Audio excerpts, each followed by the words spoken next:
I'm going to try to cover several things here. Now, I do have my list. Now, I've checked it more than a couple of times.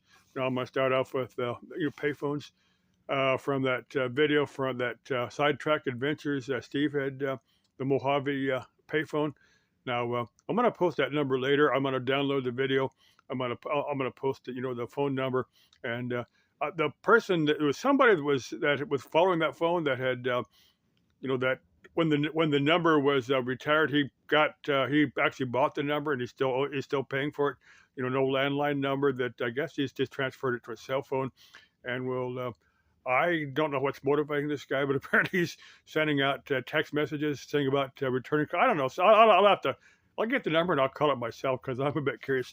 Now I remember when pay phones were all landline telephones were all we had. Home phones and pay phones, that type of thing. And if you paid a phone bill back in the landline days, you hated Mountain Bell. I think most people did because they just did whatever they damn well pleased, and if you didn't like it, you just did without a phone. I know one or two people that got so pissed they just said pell with it, take a phone out, and just didn't have a phone. I know a few people like that. Now modern day cell phones. Well, cell phone dates back to the mid '80s. They didn't come. They didn't become affordable to the average Jane or Joe till probably like late '90s. I got my phone, my first this cell phone. It wasn't a smartphone about 2005, and then few years later, I got a actual smartphone. I've had smartphones for after that. But I remember back. I used to, back when you still bought, magazines and that type of newspapers, magazines, that type of thing. Back mid '70s. It was in one of the electronic magazines. They were describing, the current what is the current cell phone system. They didn't call it that; they call it something else. But they're all cell phones are computer controlled two-way radios. That's all they are. They just have a bank of frequencies. They switch between. They got the little computer in the phone, and the little computer in the tower, and they're sitting there communicating. They say, well, this is one, it's a good frequency, and you can use it. And if you move to another cell, you talk to another computer, and the other computer saying, well, we can't use that frequency because somebody else is on it, but we'll give you this frequency. They're communicating. But anyway, this article, they were describing how this worked. Of course, back in the mid '70s, computers were considerably larger than we have today. And then I was reading this article. I said, "Dad, they're never going to make that work. That's never going to work." Just because at that time they didn't. It took a little bit of Moore's law. Where stuff becomes smaller and smaller, and eventually computers they could miniaturize computers enough where they actually make the cell phone systems work.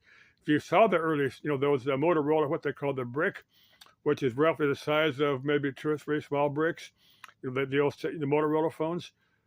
Those things were super expensive because I remember when they first come out, they were several $1,000s. At airtime, I had my first cell phone.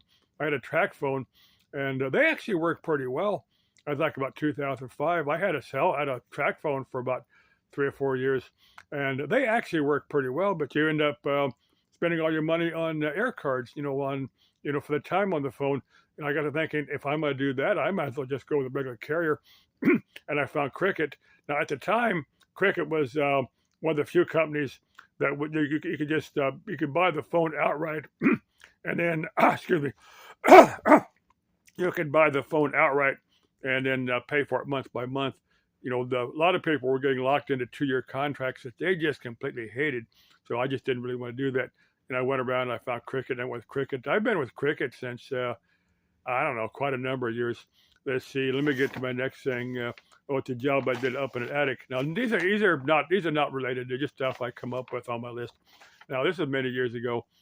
If my phone cuts off, I'll just post that video and then make another one because my phone sometimes does that. But anyway, now this was many years ago. I had to solder a leak in the evaporator of an air conditioner, and I had to drag my torch up there. Now this is one of the attics. A lot of them you can just peek in, and you're right there, the gas furnace, and then then the equipment's right there. You can just crawl right to it. This is one of those ones you had to crawl over. It took you about 10-15 minutes to actually crawl over enough of the structure of the attic to to get to where where the air handler was. And I had to solder a leak, and I told Eddie what I was going to do. fact, I actually had my friend, setting up the condensing unit, had my gauges there, and I would tell him, go ahead and close the gauges off and pressure of nitrogen so I can check for leaks. But anyway, 12th lady, I'm my torch up there starting a leak, and she said, "Are you going to burn my house down?" That's a legitimate question. I certainly understand her reasons for asking, but I told her, I said, "Look, it's gonna take me about 15 minutes to crawl out of this attic. If I start a fire up there, I'm going to go with your house. I'm going to burn down with your house. There's no way I'm going to crawl out of here, before it all burns down." So I got invested in it. Well, I'm not going to set somebody's house on fire. I'm going to do my level best to be safe. In any case, but I said, if I set your house on fire, I'm going to burn here with it. But anyway, like I said, I got it fixed. It wasn't a problem. Let's see. Let me call the next one. The RV show.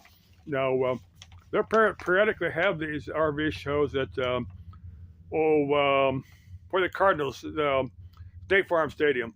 Now, it's not too far away. It's I think it's actually part of Glendale. It's like about 99th Avenue and Glendale, or it's 94th Avenue. It's something like it's somewhere in there. But anyway, they'll have the RVs on the outside. I think they have them inside the stadium, and it's one way. I've never been actually inside the State Farm Stadium. Now I was at Bank One or Chase Field. That was in 2001 when they had the celebration for the Diamondbacks. When they'd won the World Series in 2001. But I've never been inside of State Farm Stadium. I may go up there. Some chick is interested in RVs and just wants to drag a dude along with her. Hey, let me know. It's this weekend. Friday, Saturday, Sunday. I think it actually starts today on Thursday. Some chick wants to drag me along to an RV show. Let me know. I may go, I may not. I don't know, just depending upon how things work out. Let's see, Monument Mountain. I got a series of videos there from yesterday.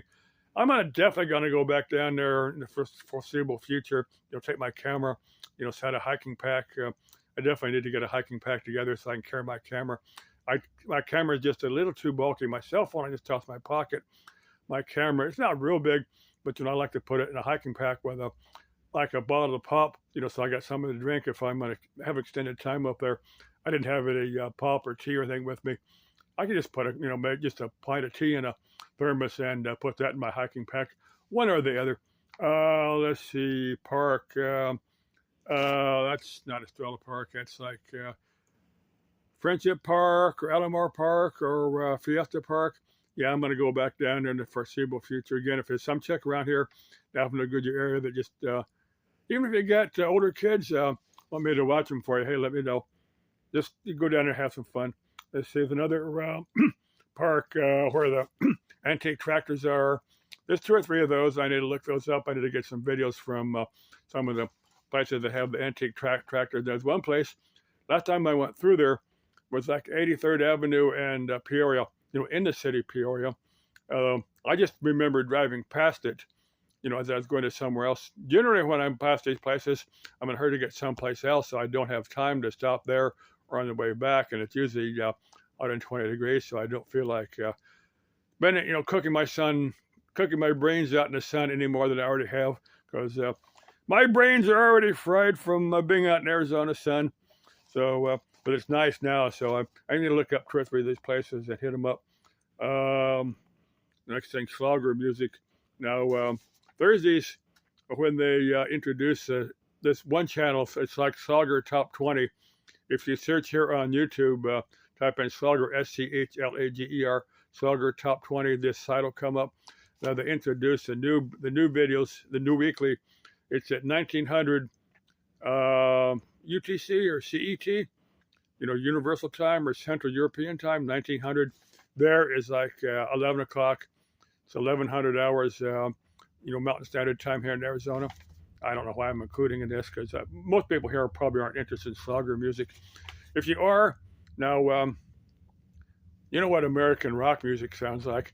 Now, if you can visualize, think about in your head an American rock beat with German words sung to it, that's Slogger music. I fell in love with it. I can understand maybe about half the words. It kind of helps to, if you can understand at least part of it. I'm not fluent in German, but I can understand enough of it to know what they're talking about. Like saying collab videos. at the last on my list here. Now, I put that out there quite a number of times. Some chick wants to do a collab video with me. I'm doing that for a couple of reasons. Now, yeah, I'm truly interested. If some chick wants to do a collab video with me, I'll go for it. We'll do something right here. See how well we work together. See if we can make interesting videos. We have to sit down, figure out what we both find interesting to it. I'm also posting it out there to shut up anyone that might say that I was gay. No, I'm not gay. I've got nothing against gay people. I've known gay people. I've known lesbian women. I know gay guys. Got nothing. They're perfectly decent people. I like them. I've got a few customers, a few friends that they didn't come out and tell me they were gay, but I kind of figured it out. And like I said, that's their business and not mine. I don't personally care one way or the other. Now, some lesbian chick is interested in that would make her more bi than lesbian. I'll say it that way. And there's actually quite a few bi women.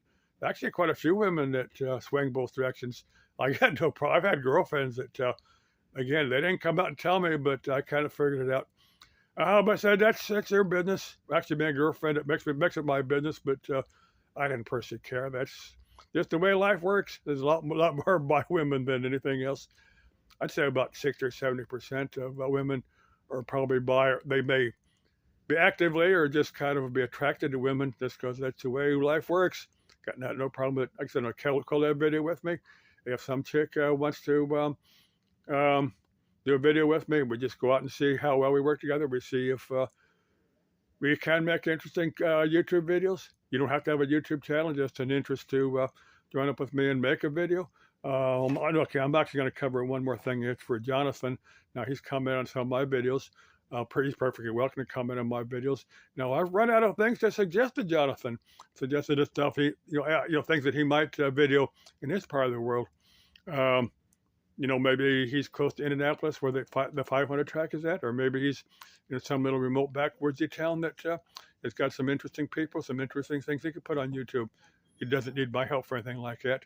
I've got some ideas on who Jonathan might actually be. Got some ideas that Jonathan might actually be somebody else that doesn't want to admit to me who they are.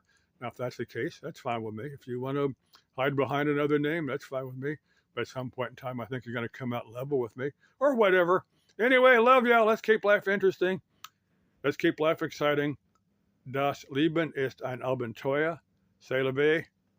Auf Wiedersehen. Adios. Y vaya con Dios. What's that one from Hawaii? I'm trying to think of it. I keep pointing malo, but malo means bad in Spanish. But mahalo? Yeah, I think it's mahalo. Mahalo, they used it in Hawaii 5-0 back in the 60s quite a bit. Mahalo's like, I don't know the exact little translation. If someone here does speak the Polynesian dialect that they speak there in Hawaii, hey, let me know what mahalo means. I mean, the exact literal translation, but I can probably look it up. It's probably here on the internet somewhere. In fact, I'm sure it's here somewhere. Somebody speaks a Polynesian dialect they speak in Hawaii and knows what mahalo means. I think it means like best wishes or greetings to you, or something close to that. I don't think that's an exact translation. Anyway, ciao, das Vidania, for that one special chick, Lebensevil.